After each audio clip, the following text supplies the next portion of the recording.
Jack and Jill went up the hill to fetch a pail of water.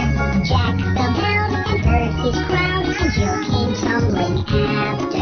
Then up got Jack and said to Jill, as in his arms he took her, brush off that dirt, for you're not hurt. Let's fetch that pail of water.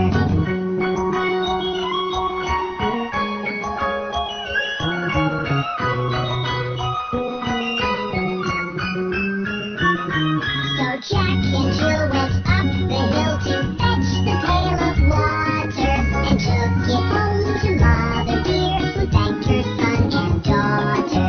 She looked at Jack and looked at Jill, asked children what's the matter. Jill said, Mum, look at the sun, it's getting hotter and hotter.